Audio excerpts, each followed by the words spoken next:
We start with the 12 cranial nerves in order. Number 1, the olfactory nerve. Have you noticed any change in your sense of smell? If you were actually testing olfaction, you would test each nostril at a time.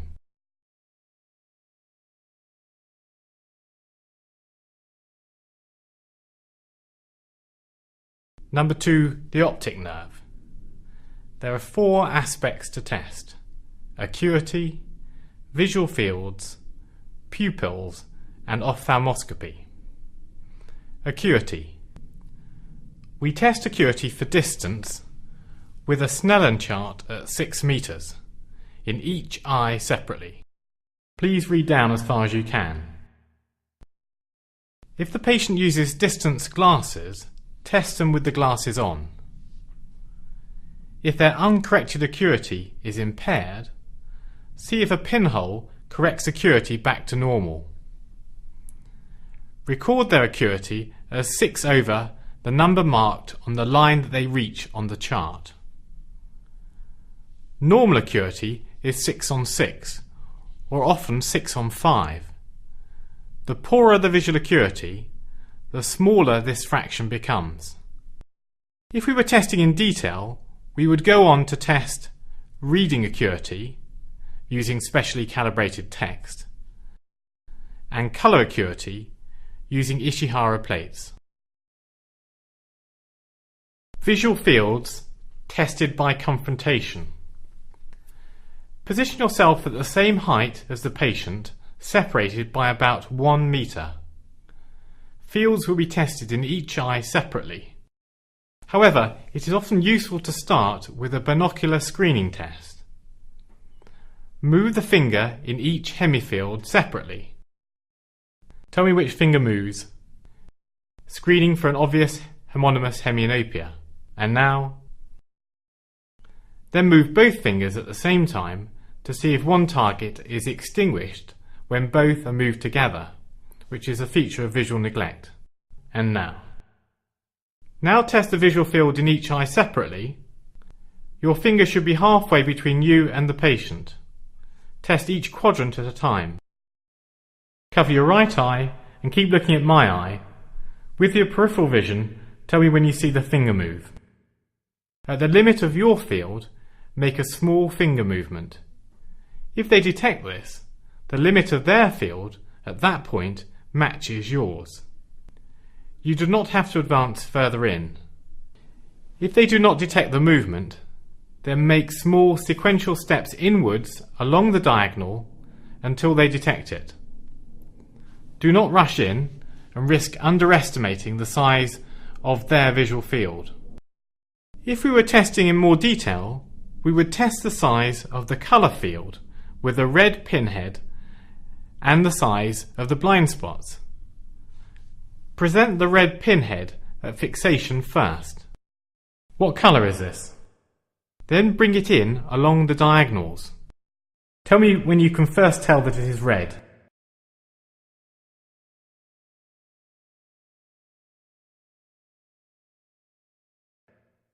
And we would also test the size of the blind spot, each eye at a time. What colour is this? Tell me when it disappears. Slowly move the pinhead outwards along the horizontal until the patient reports its disappearance. If you are correctly aligned, their blind spot should match with yours. Define the size of the blind spot by moving the pinhead into and then out of the blind spot. First along the horizontal meridian. Tell me when it reappears. Tell me when it disappears again. Then along the vertical.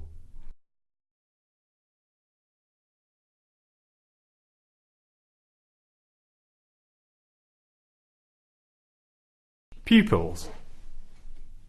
Before shining a light into the pupils, observe their resting size and shape, looking for asymmetry. Bring the light in from the side, observing the direct pupil response. Repeat the action, looking at the unilluminated eye for the consensual response. Repeat this sequence from the other side. If testing in detail, examine for a relative afferent pupillary defect, RAPD. Hold the light over the pupil of the first eye so that the afferent signal is maximal and both pupils are constricted equally. In one move, switch illumination to the second eye.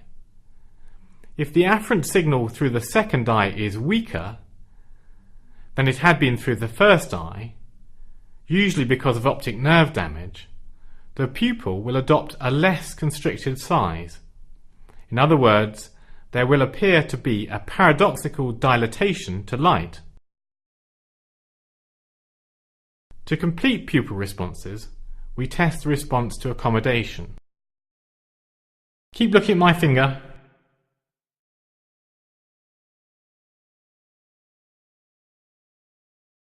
Fundoscopy. Check that the dial is set to 0 and that the light is shining. Ask the patient to look at a point slightly up and away from the straight ahead to maximize your chances of landing on the optic disc. Lift the patient's eyelid with the thumb of your free hand, opening up the eye and allowing a steady contact with the patient's head. Look for the red reflex. There is no need to start a long way off. If your view does not land on the optic disc, trace one of the retinal blood vessels back to the disc. Adjust the focus to make the optic disc as clear as possible. After inspecting the disc, move around the retina, leaving inspection of the fovea to last. Numbers 3, 4 and 6, oculomotor, trochlear and abducens. Examining eye movements. Again, place yourself at a similar height to the seated patient at a comfortable separation. Remember, there are a number of things to check before you move the eyes. A target, for example the tip of a pen, is preferable to a finger as a fixation point. Use a vertically oriented target to examine horizontal eye movements. But first we need to establish that the patient is not seeing double in the primary position when looking straight ahead. Do you see one or two? It is often useful to perform a quick alternating cover test first, just to establish whether there is a latent tendency for the eyes to be abnormally convergent, divergent, or vertically misaligned. This can help you interpret the rest of the examination. Keep your head still and follow the pen tip with your eyes. Tell me if you see double at any time.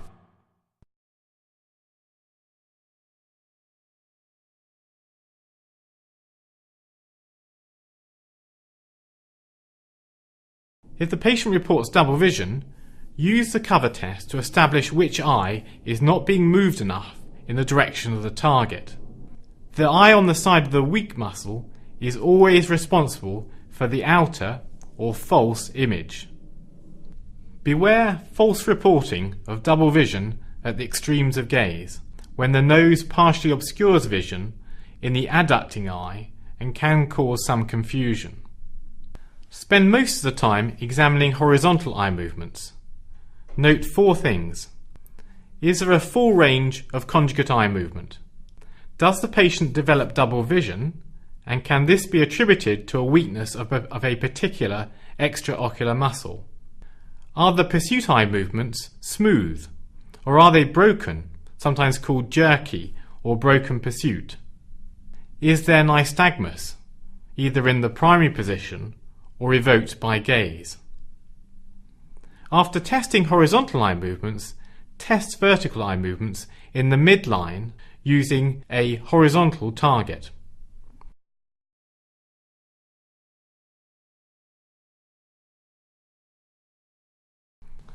Lastly, test the oblique muscles, following the lateral sides of an H shape with a horizontal target.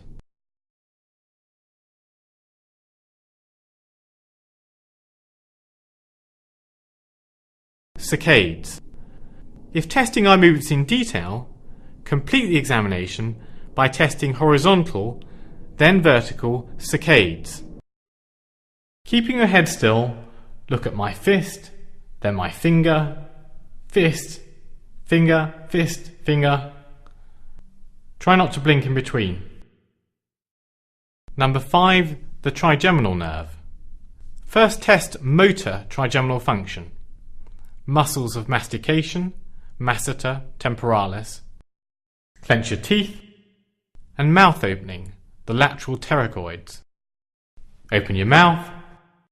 Then we test sensory trigeminal function, comparing both sides, over the ophthalmic, maxillary and mandibular divisions.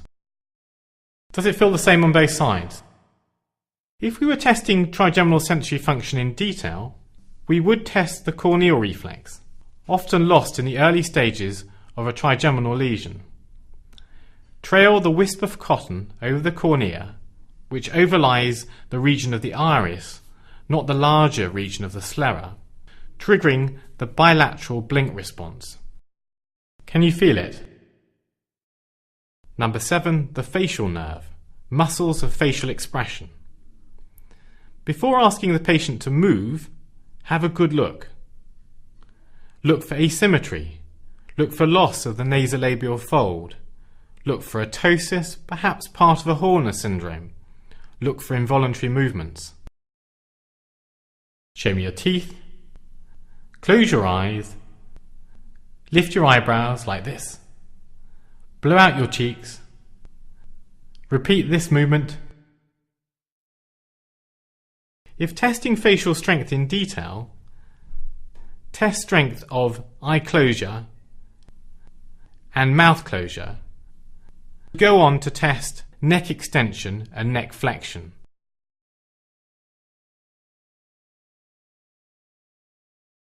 Number 8, the vestibulocochlear nerve. Test hearing in each ear. Whisper a number in one ear whilst creating a masking sound in the other by rubbing your finger and thumb together. Repeat this for the other side. Weber's test.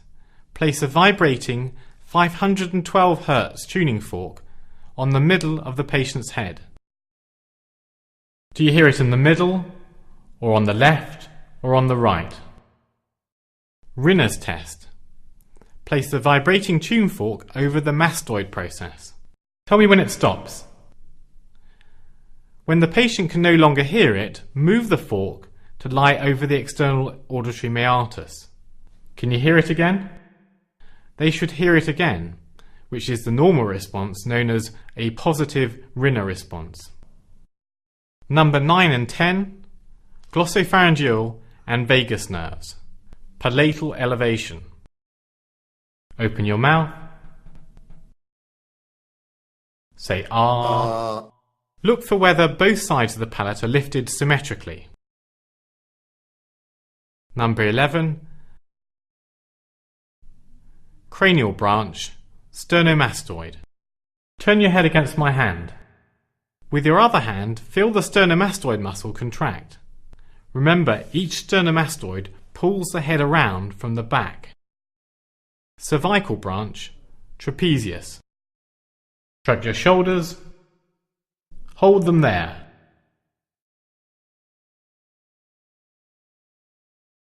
Number 12, the hypoglossal nerve. Remember, do not tell them that you're examining the tongue, otherwise, without knowing, they will tense it up. Open your mouth. Now stick out your tongue.